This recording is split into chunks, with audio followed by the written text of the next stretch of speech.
স্বাধীনতার ঘোষণা করে এগুলোকে নিয়ে চলবে না।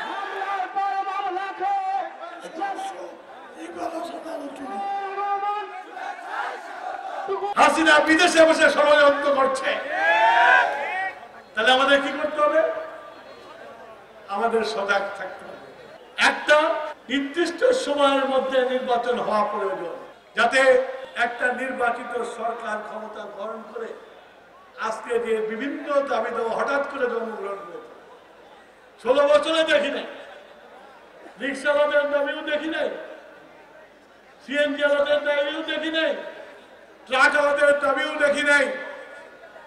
এবং সবচেয়ে বড় যেটা আপনাদেরকে আমি সতর্ক করে দিচ্ছি, এখানে আমার সংখ্যালঘু ভাইয়েরা আছেন, সবাইকে সতর্ক করতেছি,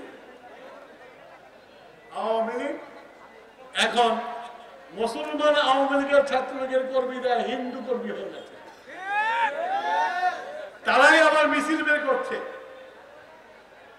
মিছিল বের করে বলার চেষ্টা করছে সংখ্যালঘুদের জন্য উপরে নির্যাতন করা হচ্ছে। আমি টুকু আপনাদের কাছে বলতে চাই, বিএনপি সংখ্যালঘুদেরকে সবচেয়ে সুব্যবস্থা করে, বিএনপি তাদেরকে রক্ষা করে। আমরা মুসলমান, আমার রসুল বিদায় হজে বসে বলে গেছিল সংখ্যালঘুদের উপর অত্যাচার করো না। উনি একবার বললে 3 বার বলছে, ওরা আমাদের আমানত। আমিও বলছি, আমি রসুলের উম্মত হিসেবে বলছি, প্রত্যেকটা হিন্দু, খ্রিস্টান, অন্যান্য ধর্মের যারা বন্ধু যারা আছে সবাই আমাদের আমানত, কেউ নির্যাতন করতে পারবে। কিন্তু আওয়ামী লীগ চেষ্টা করছে বাংলাদেশে একটা রায়ট করার জন্য।